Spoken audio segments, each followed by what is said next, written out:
Hello everyone, this is Dr. Jin Han, and this is a lecture on temperament. Okay, understanding temperament in marriage and family is very, very important. It's because, according to many different researches, we live our lives according to our temperament. And also because when men and women are attracted to one another, it's not only the physical or other ingredients, other factors that make them attracted to each other, it's the temperament differences. Why then? Why we are attracted to temperament differences? I believe it's because we were made to be a helper. As a husband and wife, we're supposed to help each other. And in order to become a helper, you need to have some differences. Otherwise, if you have the same strength, same personality, there's not much things that you could do. So today we're gonna talk about what temperament is and how this temperament works. And if you could, I have this free temperament test that you could do. Okay, so use this 2 temperament tests to do a free test. Before I go on further, let me show you a video. Okay, and gives you the overview about what temperament is. And this is Crash Course Psychology number 22. Okay, here we go. It's only 11 minutes. Your personality may be friendly, creative, quirky. What about nervous or timid or outgoing? What has anyone ever called? Let me start from the very beginning. How would you describe your personality? May be friendly, creative, quirky. What about nervous or timid or outgoing? What has anyone ever called you? A sanguine? What about a kapha or full of metal? Ancient Greek physician Hippocrates believed personality manifested itself in 4 different humors. And basically, you are who you are because of your balance of phlegm, blood, and yellow and black bile. According to traditional Chinese medicine, our personalities depend on the balance of 5 elements: earth, wind, water, metal, and fire. Those who practice traditional Hindu Ayurvedic medicine view each other as unique combinations of 3 different mind-body principles called doshas. But Sigmund Freud thought our personalities depended in part on who was winning the battle of urges between the id, ego, and superego. Meanwhile, the humanistic psychologist Abraham Maslow suggested that the key to self-actualization was first successfully climbing a hierarchy of more basic needs. And then you got your BuzzFeed quizzes to determine what kind of pirate or font or sandwich or Harry Potter character you are. But I would never take one of those seriously. All this is to say that people have been characterizing one another for a long, long time, and whether you're into blood or bile or ego or id or BLT or PB and J, there are a lot of ways to describe and measure a personality. And all these theories, all the years of research and cigar smoking and ink blot gazing and the fans debating whether they're more of a Luke or a Leia, they're all funneling down to one big central question. Who or what is the self?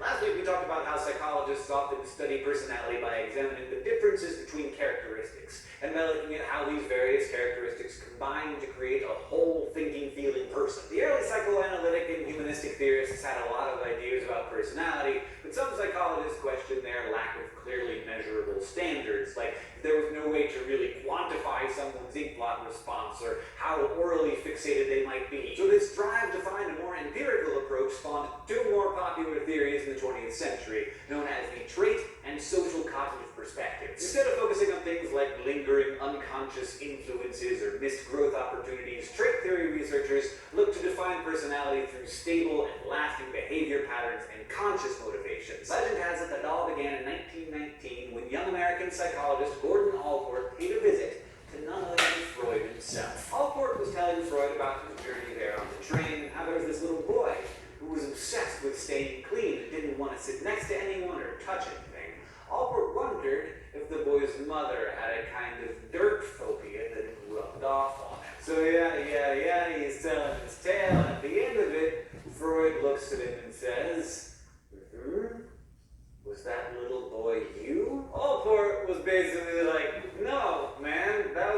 some kid on the train. Don't try to make this into some big unconscious episode from my repressed childhood. Allport thought Freud was digging a little too deep, and that sometimes you just need to look at motives in the present, not the past, to describe behavior. So Allport started his own club, describing personality in terms of fundamental traits or characteristic behaviors and conscious motives. He wasn't so much interested in explaining traits as he was in describing them. Modern trait researchers like Robert McRae and Paul Costa have since organized our fundamental characteristics into what's casually known as the Big Five: openness, conscientiousness, extroversion, agreeableness, and neuroticism, which you can remember using the mnemonic ocean or canoe, whichever one you prefer. Each of these traits exists on a spectrum. So, for example, your level of openness can range on one end from being totally open to new things and variety,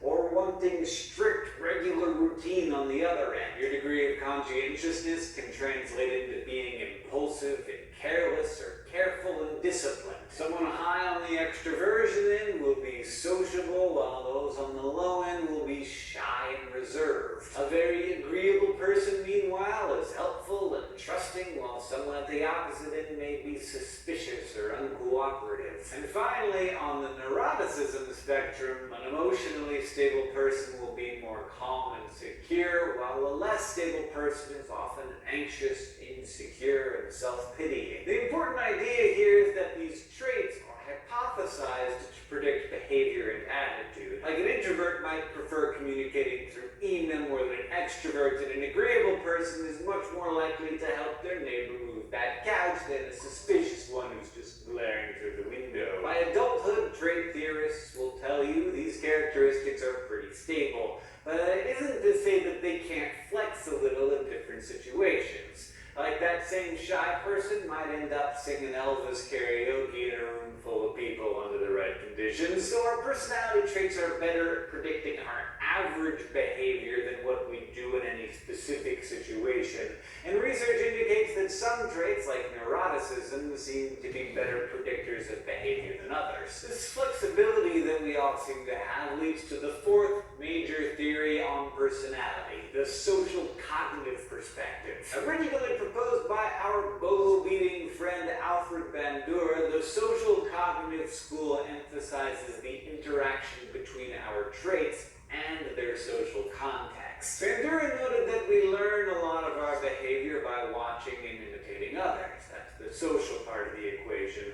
But we also think a lot about how these social interactions affect our behavior, which is the cognitive part. So in this way, people and their situations basically work together to create behavior. Bandura referred to this sort of interplay as reciprocal determinism, meaning that, for example, the kind of books you read or music you listen to or friends you hang out with say something about your personality because different people choose to be in different environments. And then those environments in turn continue to reinforce our personality. So if Bernice has a kind of anxious, suspicious personality, and she has a serious Titanic crush on Sherlock Holmes, she might be extra attuned to potentially dangerous or fishy situations. But the more she sees the world in that way, the more anxious and suspicious she gets. In this way, we're both the creators and the products of the situations we surround ourselves with.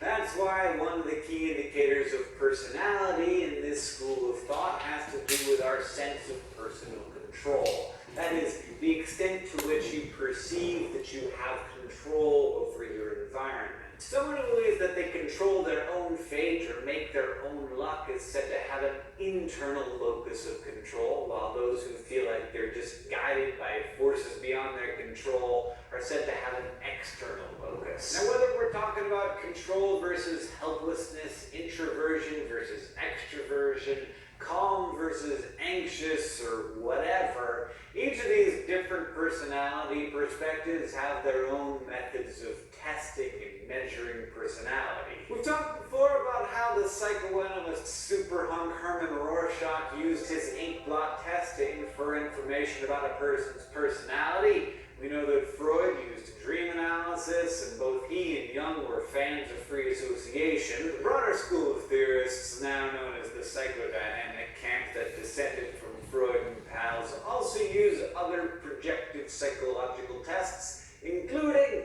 the famous thematic apperception test. And this kind of test can be presented with evocative but ambiguous pictures and then asked to provide information about them.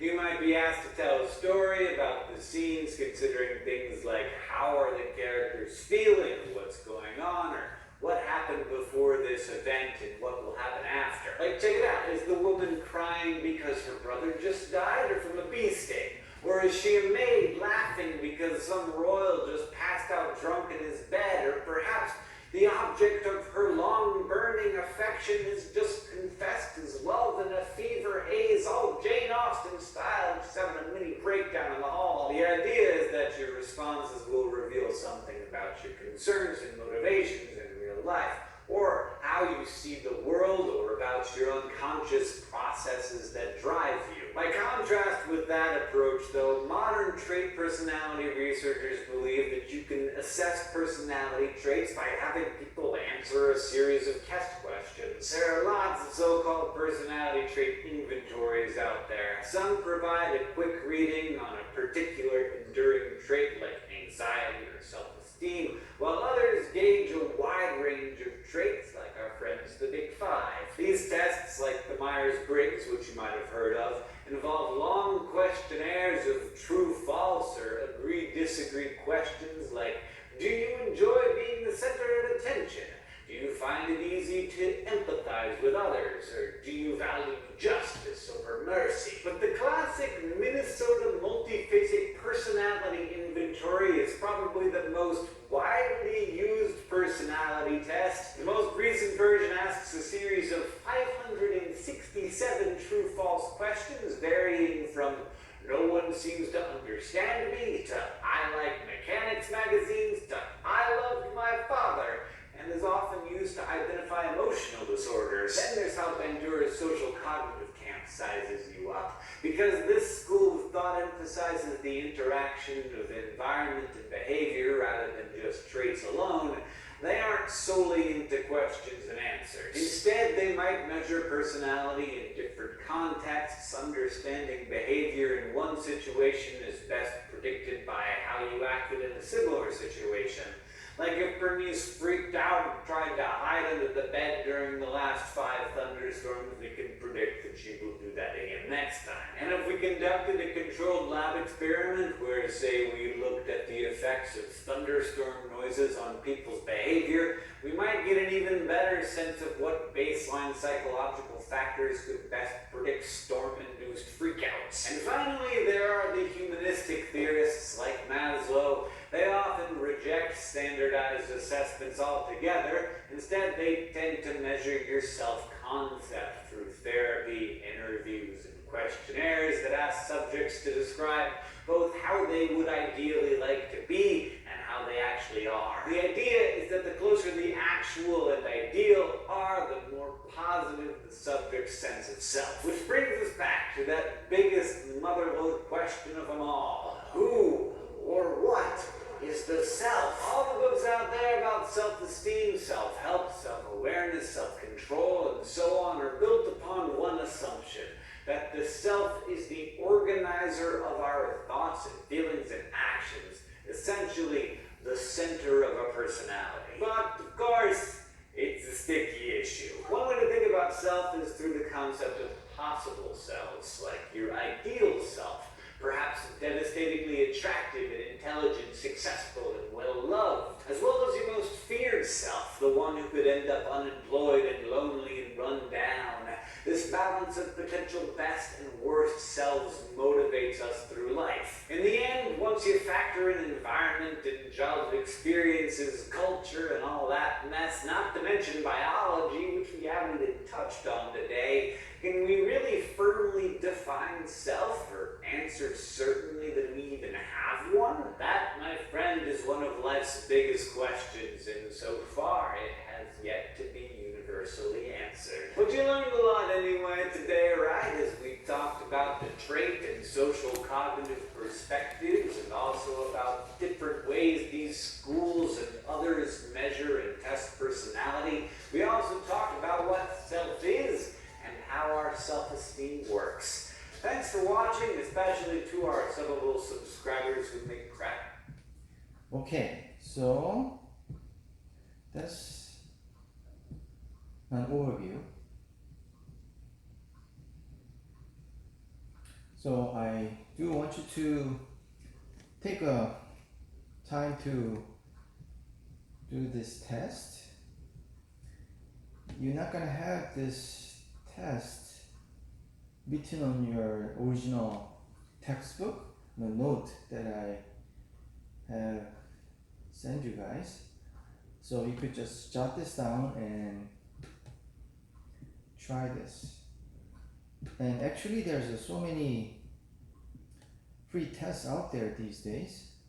So you could just search MBTI, Myers and Briggs type indicator, just as the video indicated.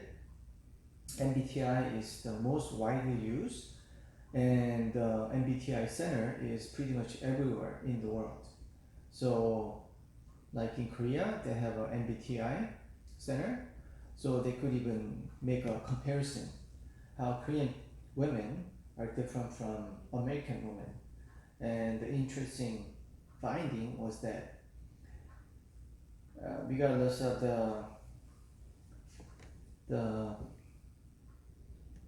how accurate it is, Asian women, especially Korean women, are more introverted compared to American women. It's probably because of the environment. Because a lot of Asian countries, women are bit repressed and treated a little differently compared to America or European countries. So let me go back and give you the textbook. Okay, definition about temperament. Okay, what is temperament? The basic foundation of personality, usually assumed to be biologically determined and present early in life, including such characteristics as energy level, emotional responsiveness, demeanor, mood, response, tempo, behavioral inhibition, and willingness to explore. Okay? But if I just put it simply, there's no right and wrong in temperament or personality. So it's just a preference. Some people prefer Chinese food, some people prefer Italian food. Some people like to go to the mountain, some people like oceans, just like that. There's no right and wrong, or good or bad. It's just a preference, okay? But the thing is, a lot of couples, they're attracted to each other's temperament when they're falling in love. But after they got married, living together for a while, they realize that each other's temperament has some flaws and weaknesses. And if they focus on the weaknesses, then they're gonna have a whole lot of issues, whole lot of problems. And they begin to have conflicts because of those.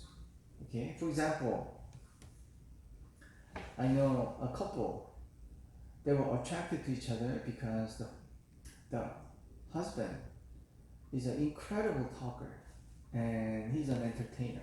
He could really entertain everybody, especially his wife, because his wife is very reserved, introverted, very quiet kind of person, and she's not as sociable.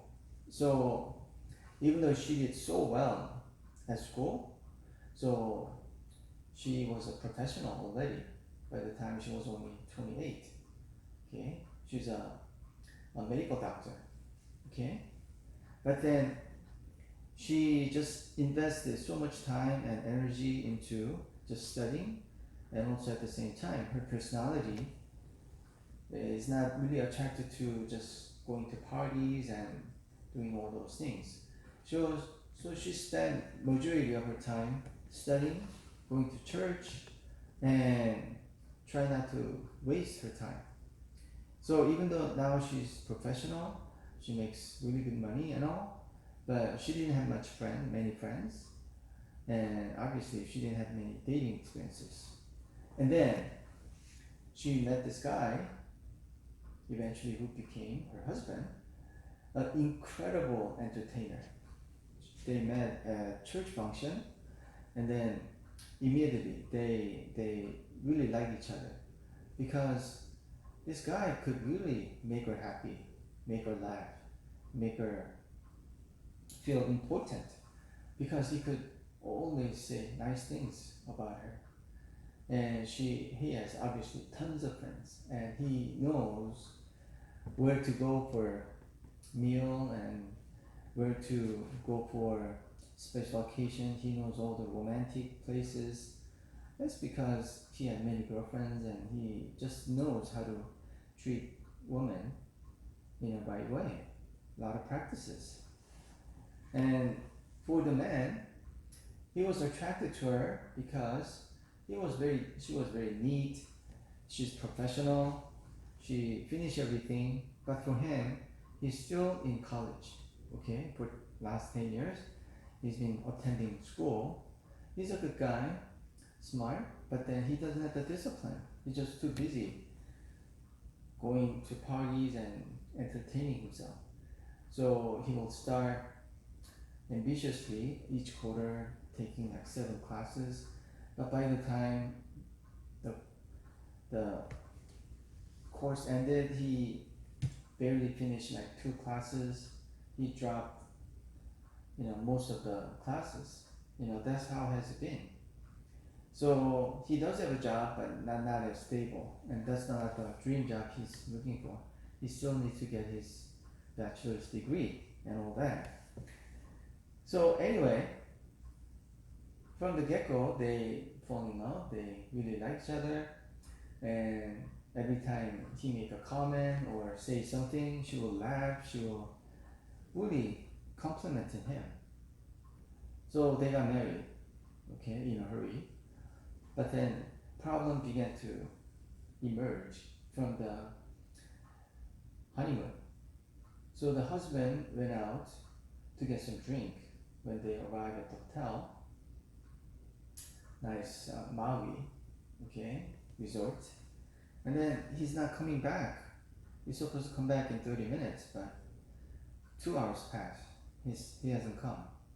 Finally, after 2.5 hours, he came, but he's not alone. He came with some friends that he met at the grocery store. Okay.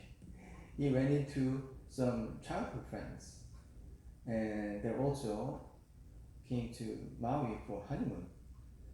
So without asking his newlywed, the wife, brand new wife, he just brought them over. Okay, so for her point of view, this is no. Okay, first of all, if it was her, he should have called her, let her know what's going on, because she was worried sick, and she's a medical doctor, and she's thinking about all kinds of emergency situation. Because in her book, she will not do that. She will do the common thing, like at least call or let her know what's going on. But for 2.5 hours, her imagination ran wild. Who would leave his newlywed wife, at the hotel by herself? But then he was just so happy talking to this childhood friends, and they're also having a wonderful time in Maui for their honeymoon. So without asking the wife, he just brought the couple over, and they didn't go right away. They just talk, and they just almost stay until like midnight. So she's very, very upset to the point that she's angry, she's furious, because this is a special night, the first night at the honeymoon, and so that was the beginning of the conflict. But for husband's point of view, it's not fair because for him, he's a extremely extrovert person. Because according to Jung, extroverted person receive energy. They gain energy when they meet strangers, okay? When they meet new people. But for introvert person like this wife, she lose energy. It's nothing to do with disliking social events or no, there's nothing like that. It's just the preference, okay? That she's not as social as the husband. That's why they're attracted to each other and they could complement each other's weakness and become complete, okay? Being a helper. But then her husband is going too extreme because even after that honeymoon, horrible experience for her, he keep bringing people without letting her know, without unannounced, okay? And it is very stressful for her, okay? But for him, he's not trying to make her mad or making her crazy. It's just that for him, more people the better, more fun, because he's getting more energy out of this meeting strangers and bringing people into the house, okay? But he should be more curious to let her know or ask permission, okay? Because marriage is a consent. But then for him, he thought, now we love each other and we got married, he's like me, we are together as a one body. And he recognized her weaknesses, okay, not being as social, and from his end, he's just trying to help her out. But he should have done it slowly and with asking her, okay? But then he just keep doing it. So eventually, they'll just keep having issues and problems. So he had to kind of slow down and also cut down some of the meetings that he used to go to, so many different meetings that he was attending. So one by one, he decided to shrink it, okay, so that she will not get upset or she will not get stressed out. So that's how it works, in a way, okay, it probably feel bad because now love of your life is trying to control you or trying to stop you from meeting more people, or the other way, that your loved one is just keep bugging you to do the things that you're not accustomed to, you're not familiar with, okay? But the thing is, that's the only way we could grow, in a way. We need to struggle, we need to have some trials and hardship because we are stubborn, okay? But the thing is, you have to do it with a gentle spirit and loving spirit. If you just keep forcing it, then obviously the friction will bring a lot of big conflicts and issues. Okay, so it not only affects the married couple, it also affects children, okay, and parents. So temperament is a largely genetically determined set of characteristics that remain unchanged from birth to life. So beginning as early as 4 months of age, a child's temperament can be determined, and these temperament traits are largely unchanged throughout life. Understanding temperament is important since these temperament traits do not change. So this is a big controversy. Is the temperament genetic or is it learned? Okay? And that's why parents need to understand this dimension so that the parents can adapt to the child. So for example, I say this to parents when I do parenting seminar, that if one of your child just focus on the things that he likes to do and or she likes to do, something that he or she is really good at, but then doesn't pay any attention to other subjects if they're not really good at, okay? But then the things that they're good at, they're really focused, and they really spend incredible time, and actually they have a talent in these subjects or areas of interest. Then I suspect this person or this child may be a perfectionist, okay? Melancholy. We're gonna talk about these 4 types of different temperaments and divide into also 12 types. But melancholy people are always seek to have perfection. Their standards are higher than others. So sometimes they just give up if they cannot achieve that high standard, the perfection that they're looking for. So if you understand your child's temperament early on, then you could kind of pave the way for them to really focus on the things that they're really good at, especially melancholies. Because they're perfectionists, okay, they cannot live a mediocre life. They want to go all the way, you see? So if you just keep forcing them to do the things that they don't like to do or they're not good at, then you'll be a trouble, okay, for their future. So it's better to find the things that they're really good at early on and then be able to really become a professional in that area. Okay. And so temperament refer to enduring traits of a person's approach to the world. So these dimensions are found in all children across cultures. A child temperament is a core element of the child's personality. Since it is unchangeable, understanding temperament is essential to knowing how to approach your child. What may appear to be a problem may actually a mismatch between your temperament and that of your child. Yeah, then that's something you also have to understand. Because, okay, when you try to rear a child, okay, understanding the temperament, sometimes your child might have a similar temperament as you, or sometimes your temperament is completely opposite to your kid's temperament. Maybe it's your husband's temperament.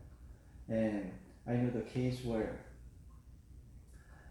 the wife, the mother, was having a big relationship issue with her husband, and then they were married for only 3 years, and then she was even thinking about divorcing. But then at that moment, okay, unplanned pregnancy happened, and she's pregnant, and she even thought about aborting the baby. But eventually she changed her mind, decided to have a baby, but then the relationship was very rocky. They would just keep having fights and all kinds of issues. And she began to really hate the husband. And even after baby was born, she realized that she just doesn't like her husband anymore. Okay? But then the baby that she loves looks, acts, behaves exactly like her husband. He's a boy, and now she knows all the good and bad about her husband's traits, temperament traits. So even though she hates her husband, okay, she decided to just hang on to the marriage for the sake of the child. But then she didn't want to make her child to become just like her husband, because she realized she could really get hurt from her husband, and her son could be like that eventually, okay, breaking woman's heart. Even she was thinking about, he's like a monster, okay, even though because she was subjective about the relationship, okay, and about her husband's temperament, because like I said, it's a preference when it comes to temperament. It's not, there's no such a thing as a perfect human being on this earth. Jesus Christ was the only one who was perfect, lacking in nothing, without sin. Okay, through the miraculous conception by the Holy Spirit, Mary was virgin. Okay, so Jesus Christ did not know any sin. So other than Jesus Christ, we are all broken inside and out. And that's why the world is broken, our environment is bad. So we have to realize that's the reality. So we have to do the best we can to support each other as a married couple and do the best we can. Okay, even after you become a Christian, it takes years to really have a mature Christian life. So anyway, going back, so what she did was she tried to eliminate some of the bad traits, okay, from her son. But the thing is, it's like two sides of the coin. It's not just one-sided. So the boy has similar traits of a dad, but then it doesn't mean it's all bad all the time. Okay? But she's scolding him, he's punishing him to not to become like his dad. But the thing is, they're similar, you know? And so the issue is when the husband and wife go through this constant fight and conflict, they bring the worst in each other. You see? You know, I've seen that in like counseling sessions all the time. Okay, some of the people that I know, they came to see me seeking help, and I know they're civilized, they're a really good Christian couple, but then when they begin to fight, the worst in them comes out. Sometimes they're the ones who are surprised.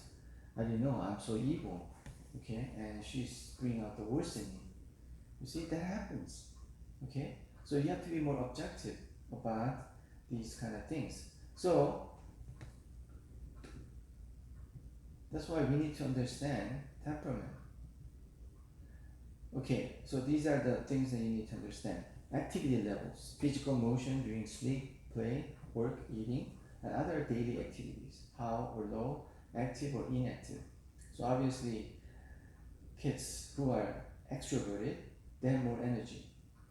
Kids who are introverted, they have low energy. Regularity. The predictable recurrences of a child's response to daily events.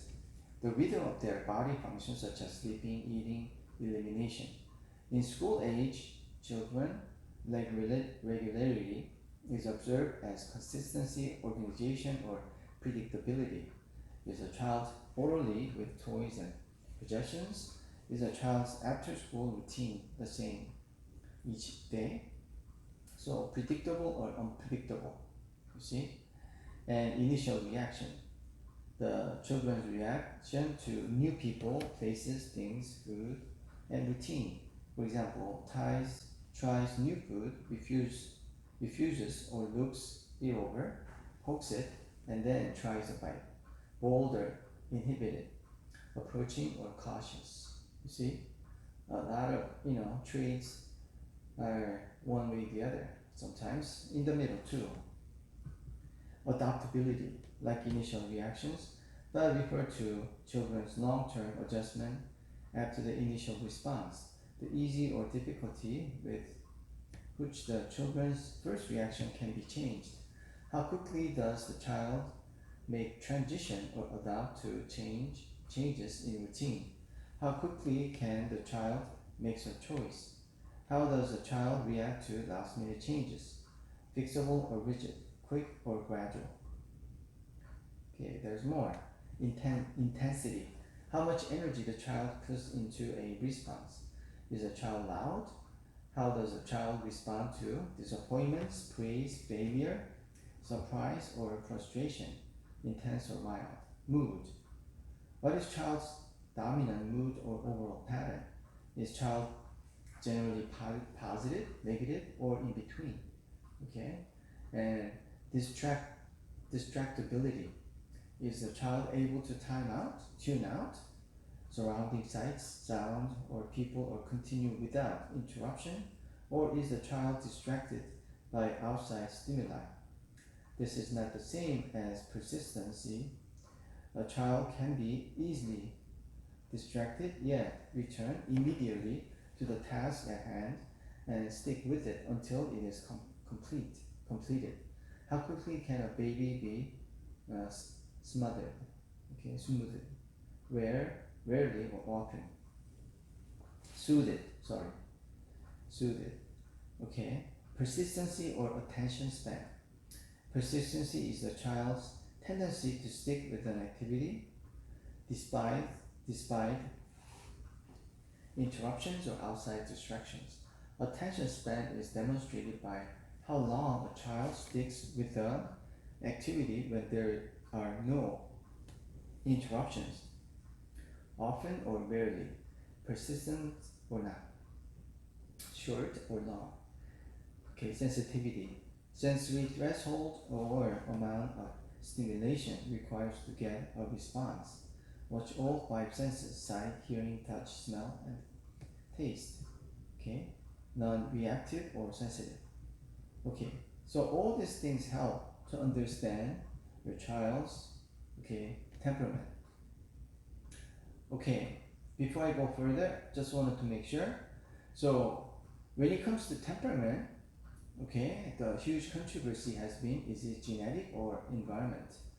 And some psychologists did a very interesting story.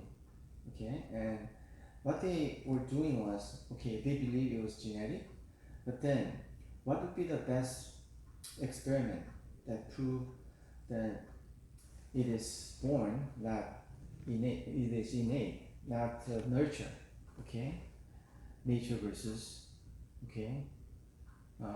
nature kind of deal. So they did a study about the twins who were separated from birth and they're united after many, many years. They didn't even know they existed, until many decades later. And interesting thing was, most of these twins, they are very, very similar because they share same DNA. But twins who are raised by same parents under the same roof, they behave differently from one another. Why? Because every one of us, wants to be different. So if the parents dress them in the same clothes, same thing all the time, eventually, especially during teenagers or even earlier, they want to be different. They want to be treated as a, twin 1 or twin 2.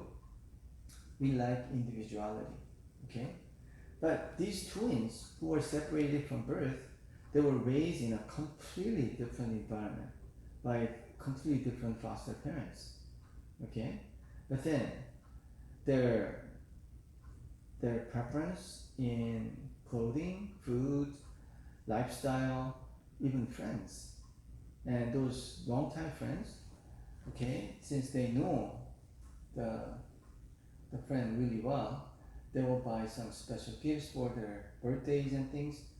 They had a similar, gifts from their, best friends, you see. So it is obviously genetic, but it will be enforced by the environment as well. Just like the example that I shared, a wife who had a baby while she was going through a really tough time with her husband. She really didn't like her husband. That's why she tried to raise a son who looked and behaving just like his dad to be different, because good intentions that she's trying to eliminate some of the bad traits, but then the thing is, that's part of him, and she should not force him to change that completely, because we are supposed to be broken people from the get-go, you see. But it doesn't mean you shouldn't stop trying. I'm saying you have to focus on the strength, not the Okay, weaknesses. That's actually what I'm going to talk about just now. Okay, do's and don'ts of the temperament theory. Do not use it to embarrass others. Do not use it to excuse your weaknesses. Do not use it to categorize people. Okay, one thing that actually we are kind of doing it, but it doesn't mean that I'm trying to put you in a box, because even the people with the exactly same scores in their temperament, okay, results, assessment, test results, they're not the same people. You see, there's no such a thing as the same people on this earth. Okay, even the twins who have same DNA, you know, if you look closely, it's not that they're completely same person. Temperament might be same, but then, you know, their perspective, their, you know, philosophy will be different. Okay, so then how do we do this? Do we use it to accept yourself? Do you use it to improve yourself? And do you use it to understand and accept others? So that's what we should do. What we should do. Okay, we're gonna talk about 12 temperament types that was originally presented by Hippocrates. Okay, he was mentioned in the video crash course that we watched, and he was as one of the most famous, okay, scientist, medical doctor, philosopher, and even psychologist. So he was the first one who bring this scientific typology of personality, okay, and he's considered as the father of Western medicine. So all the doctors, when they become, you know, doctors, they do the Hippocratic oath, okay. So he was multi-talented. So it was formulated, the first scientific typology of personality, in the 5th century BC, and he was also the first recorded theory of personality, which was modified later by Aristotle or Gland. The ancient Greek believed that the nature consists of 4 elements: air, earth, fire, and water, and each of these cosmic, okay, elements were presented in human body as a corresponding humor or bodily liquid: blood, black bile, yellow bile, and phlegm. And Hippocrates, okay, postulated 4 temperament types, each of which corresponded to a predominance of one bodily fluid. But sadly, his theory was based on complete hoax. Okay, he wasn't as scientific, and he was really bad. Okay, so no one, you know, believed what he did was correct. Okay, but still, he paved the way for the first typology of temperament theory. Okay, and actually, I'm gonna use his terms, not the theory, but the terms that he used. 4 types: sanguine, choleric, melancholy, and phlegmatic. Okay, and you have this note, so you could do this. Okay, and or you could also use the online one. Okay, it might be even easier. Okay, just follow the link. And this one, okay, you have to check 1 or 2 words that applies to your personal behavior. If you feel like you're animated, at the same time you're analytic, check, 2, okay, or 1, okay, but no more than 2. And you could even skip if you're kind of confused or don't know, okay. But if you skip 20, okay, words, then you're not going to have accurate results. So if you keep doing this from left to right, okay, left to right, okay, it's only 40 questions. Okay, after you do all that, what you need to do is you have to count the ones that you check, okay, from top to bottom, column by column. Okay, so when you are doing the test, assessment test, you go each line, okay, left to right, but when you count them, you count the one that you check from top to bottom, column by column, and you add up total. You do the same thing for the second page, and at the end, add up two totals together, combine totals, and with that total, okay, you probably get the higher score in certain column. Then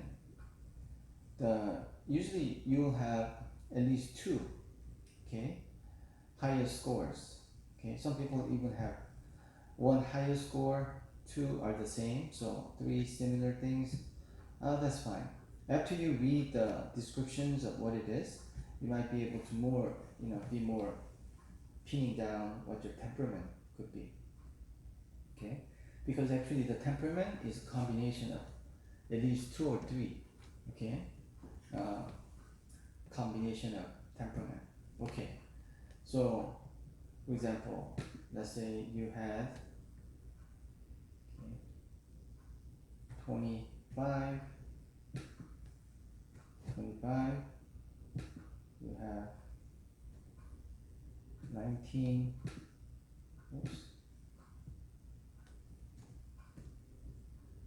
and you have 9, and you have 0. That means, the first column and the second column, that's your temperament. Alright? And the first column,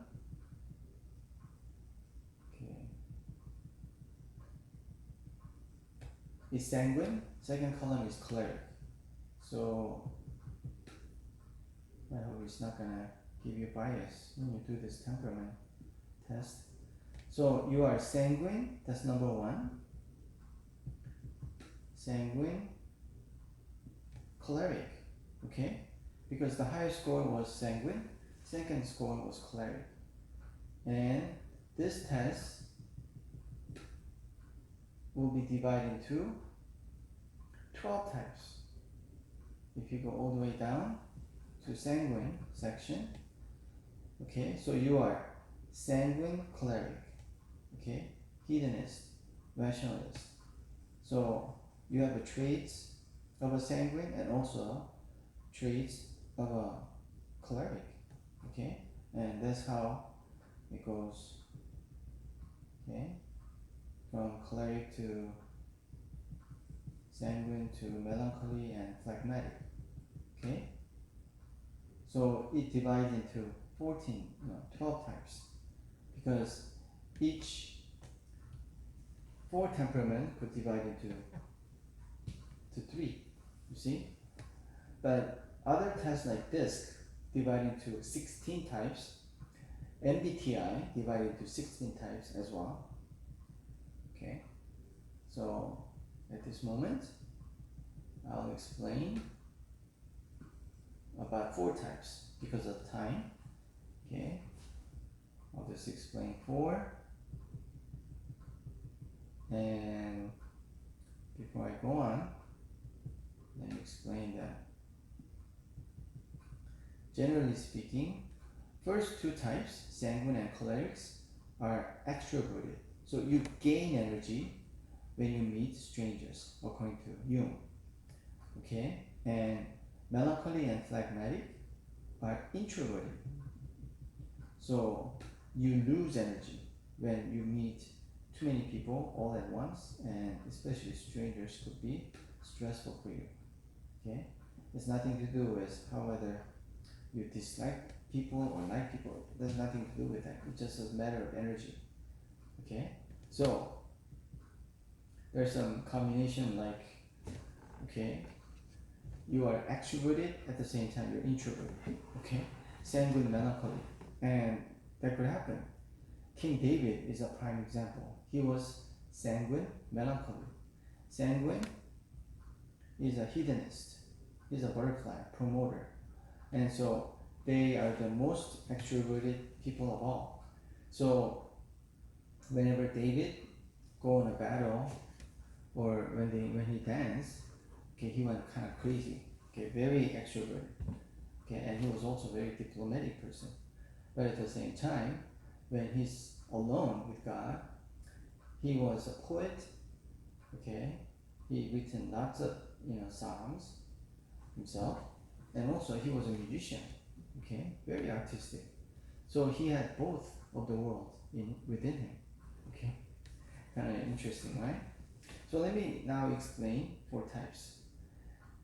Okay, sanguine, hedonist, influencing, butterfly, promoter.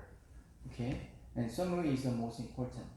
You see, I've been doing this for many years, and I realized that if you try to really get into this and try to find out the other people's temperament, that you want to be really good at it, okay, you have to start with the big picture and zero it down.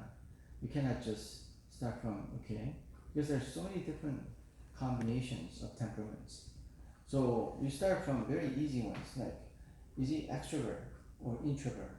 Okay, and then, okay, is he sanguine? Is he choleric? Is he melancholy? And then you go further in, maybe he's a combination of sanguine, melancholy, or choleric, phlegmatic, vice versa. So that's how you expand. You cannot do this all at once, just going into all the details. You'll get confused, and the thing is, human beings are complex. Especially psychology could be very confusing. So always start with a simple truth and dig in further and expand. Okay, and also there's a lot of junk in psychology, especially secular psychology. So you need to have a discernment to recognize what is truth and what is not. So you need to kind of pick and choose.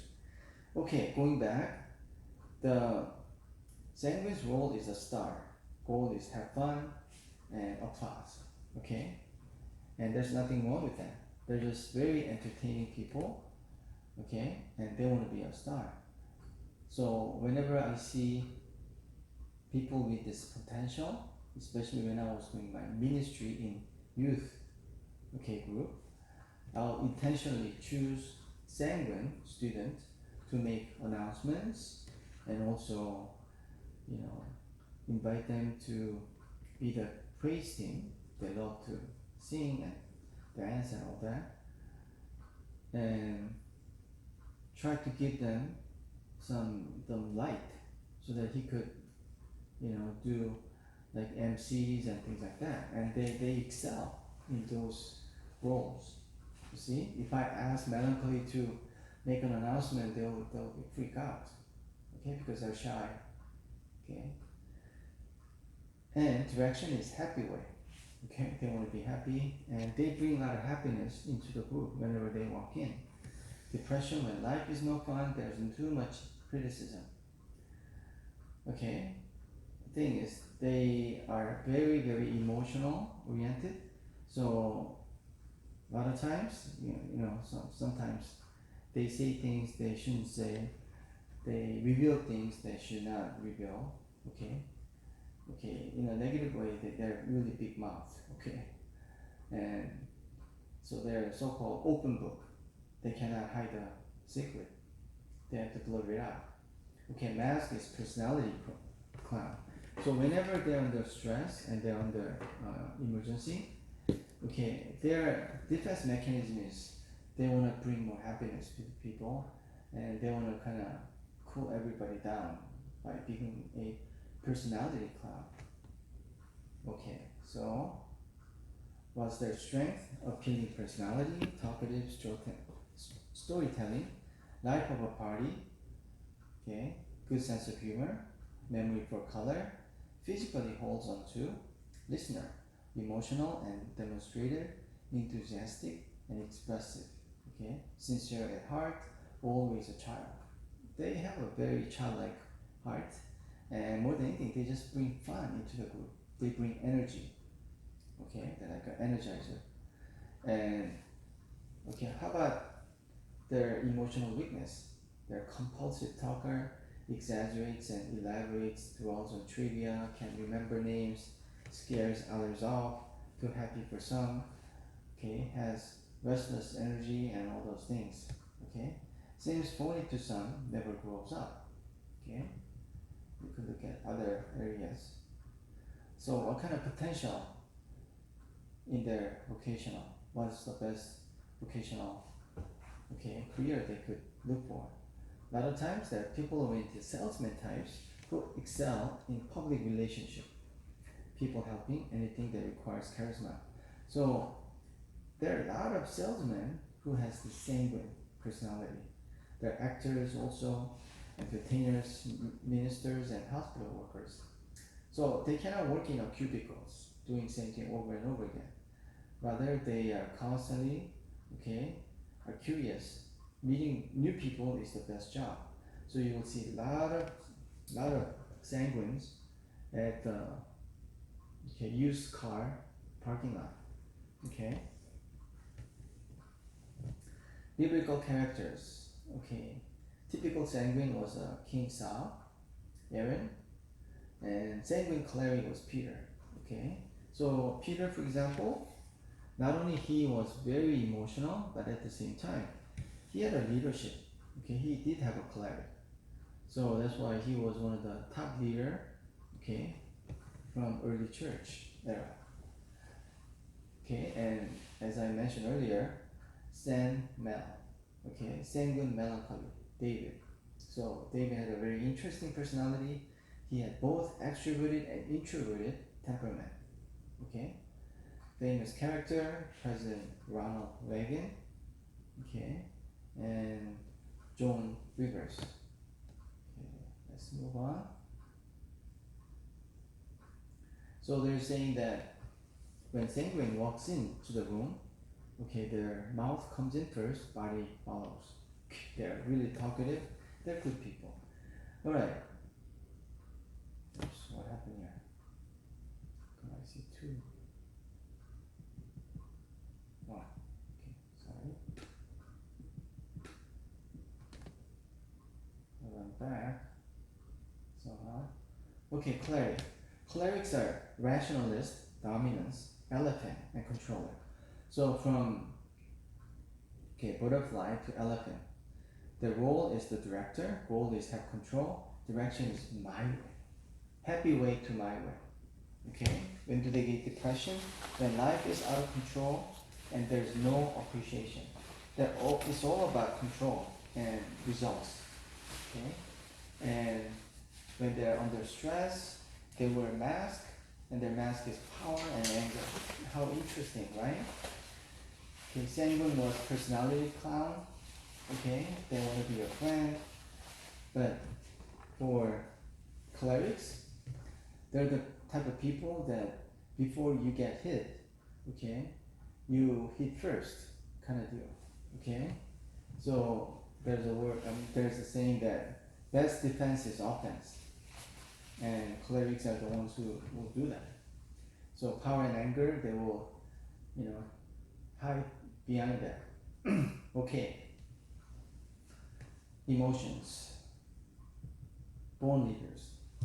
Okay, so they're the born leaders that in population, like America, less than 5% are clerics. Because if you have too many clerics, you're gonna have a constant war, constant fight, because they want to be the top. And they're just natural born leaders. Okay, dynamic and active, compulsive need for change, must correct wrongs, strong-willed and decisive. Okay, so they're really good decision makers. They don't wait until everything happens. They're able to make, very good decisions, practical decisions. Because they're not people-oriented, they're more goal-oriented. So they don't just move by emotions, they're moved by, practical, outcome. Okay, weakness, bossy, impatient, quick temper, can relax too, impetuous, enjoys controversy, arguments, won't give up when losing, comes on too strong, inflexible, it's not complimentary, and is unsympathetic. Okay, work goal-oriented, sees the big picture, little tolerance for mistakes. Okay, vocational potential. They're strong, natural leaders who are goal-oriented or project-oriented individuals and like to manage people. So they're attracted to managers, okay, supervisor, constructor, especially policemen, soldiers. So they love uniform, and they want to order people around, and that's nothing wrong with it. Okay, as long as you do it with a good purpose, good heart. Okay. The typical Bible character is, okay, Solomon was a typical cleric, and Joshua was a cleric sanguine, and Paul was a cleric melancholy. And it is interesting to note that a lot of missionaries that I know, they have similar personality, like Paul, either cleric melancholy or melancholy cleric. And because cleric melancholies are they're goal-oriented, and melancholies are always a perfectionist. So combination of those two is deadly. I mean, very powerful. So I do believe that God intentionally, okay, choose cleric melancholy or melancholy cleric so that they will be able to endure the hardship, the suffering at the mission field, because they're at the very front of the spiritual battle. Okay, so when I ask missionaries, okay, is everything going good? How's the mission field? Do you have any issue with the native people, okay, that you're ministering to? But a lot of times they have no issue with the native people. The issue is with other missionaries, because they're both very hard-headed and they don't compromise. Famous characters: George, okay, Patton, Bill Cosby, okay, Barbara Walters. Okay, now we know Bill Cosby is a, okay, sexual predator. So I should eliminate his name. He raped so many women. Okay, melancholy. Melancholies are idealistic, okay, compliance, frog, and analyzer. Why frog? Because they complain a lot. So from butterfly to elephant to frog. Summary: Grow, the producer, because they're constantly producing things. The goal: have perfection, accuracy, direction, the right way. When do they get depressed? When life is full of problems and there is no peace.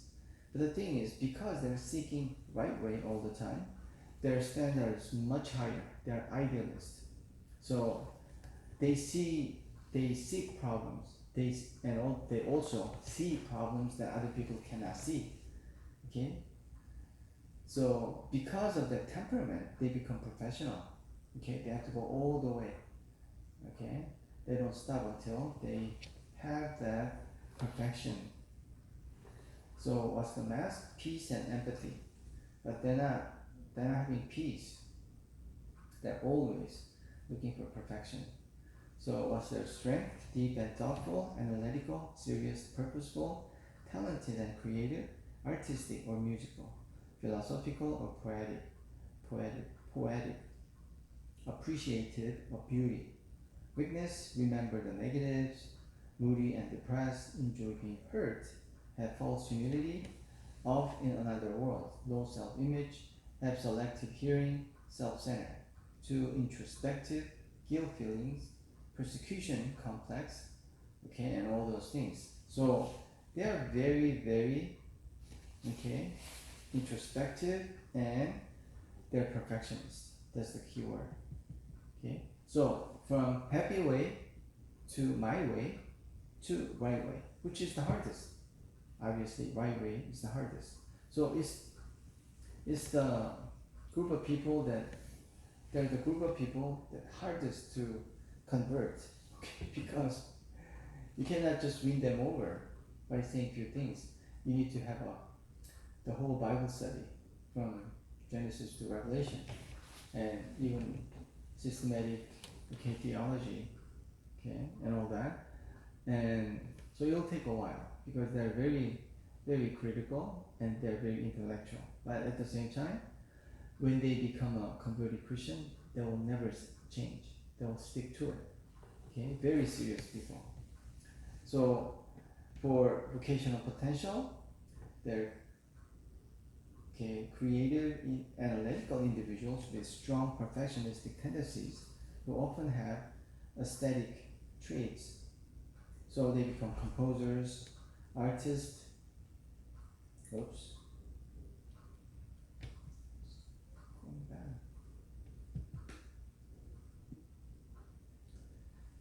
Philosophers, inventors, okay, educators, carpenters, and all that. So they are very, very artistic, and they have a really full potentials. Biblical character, typical melancholy was Esther. Melancholy, sanguine, phlegmatic was Elijah, very complex person.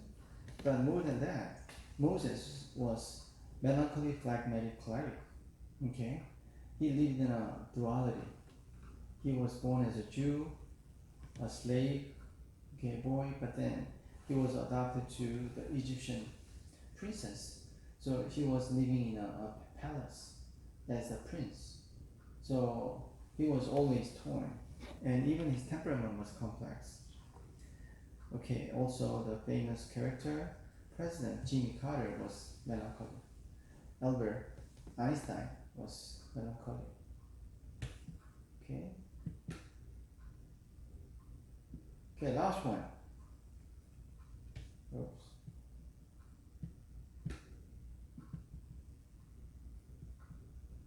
Is phlegmatic.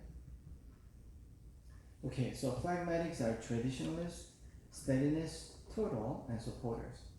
Okay, once again, butterfly to elephant to frog to turtle. The role for phlegmatics are the audience, and that's the key word. Because they're always looking in from outside, and because of that, they're very objective and they're incredible critics. They don't get involved, they're just looking, okay, in from outside. Goal is to have peace and unity, direction is easy way, okay? Find the easy way to do things. So they're the ones who do not really maximize their potentials, okay? Whereas cholerics, maybe they're not as, okay, artistic or full of talents like melancholy, but because of their diligence, they are really good at maximizing their full potentials. The phlegmatics, they could be very lazy and they don't do things, okay? And they're incredible procrastinators too. Depression, when life is masked and there's no hope. Mask, perfection and pain. So what's their strength? Low-key personality, easygoing, relaxed, calm, cool, and collected. Patient, well-balanced. Weakness, unenthusiastic, fearful and worried, indecisive. Voice responsibility, quiet, will of iron. But once they're into something, they're very steady, they're responsible, but they're not as ambitious. Why? Because I believe it's because their audience, okay? From early on, they realized, okay, the life is full of problems and eventually everybody dies. So, because they're able to look at things from outside in, they already figure out what's going to happen and they lose motive, okay? Alright, vocational potentials. Cool, detail-oriented individuals who tend to limit themselves. They can do statistical, microscopic work that will drive others berserk. So they become elementary school teachers, school admin person, librarian, counselor, engineers, statisticians, electricians, supervisors, and managers. And like I said, they're incredible critics. So when they're into sports, instead of just become a sportsman, they become a sports critic. When they like movies, instead of becoming the movie maker or actor or actresses, they rather just sit outside as an audience and looking in, okay, from outside and become a movie critic. And so biblical characters, phlegmatic Isaac. Isaac was a very typical, okay, biblical character. When I was young, I thought Isaac was such an incredibly mature spiritual person because he gave up his well 3 times. But back in those days in Middle East, okay, finding the water is very difficult. because they have a desert-like weather. But then he just don't fight. He gave up. Eventually I found out it's not just he was mature guy. He just doesn't like conflict. He liked peace, unity. So he just gave up his famous character, President Eisenhower, Coach Tom Landry. You probably don't know that person. Mother Teresa. Phlegmatics. Lastly,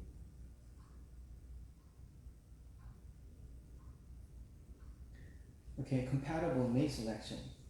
So when it comes to basic principle in finding the most compatible mate, opposites attracts. So a lot of times, sanguine likes melancholy, and melancholy likes sanguine. So why is that? As I mentioned earlier, sanguine needs some neat, organized, person. Bring some culture into his life. And melancholy could do that. And for melancholy, she needs to know how to have fun. And sanguine could bring that. And also, choleric to phlegmatic. Because phlegmatics are indecisive, it's helpful to marry choleric who makes a really good decisions.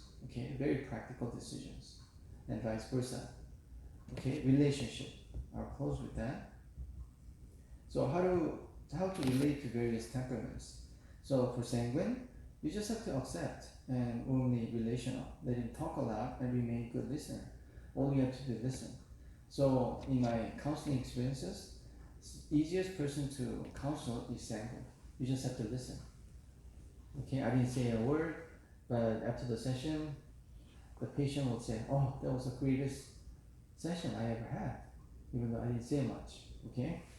Cholerics, be conscious of time elements. Do not spend much time relating with small talk. Talk seriously. So when I talk to cholerics, I always talk about what's gonna happen first. And talk about the process. They wanna know the result first. Melancholy. Logic and principle are the most important things since they want certainty more than anything else in life. And phlegmatics spend time relating warmly in a kind manner, or this is important to them. And they will want to feel you are concerned with the human aspects of the gospel. That's how you relate to different temperament. What's the conclusion?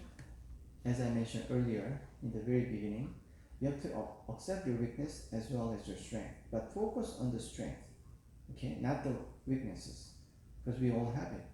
And we have to try to become a helper to your neighbor and future spouse. So that's it for today. I hope that you understand who you are in terms of temperament is concerned, and understanding who you are first, you'll be able to understand others as well. Thank you so much. Have a blessed weekend. Bye-bye.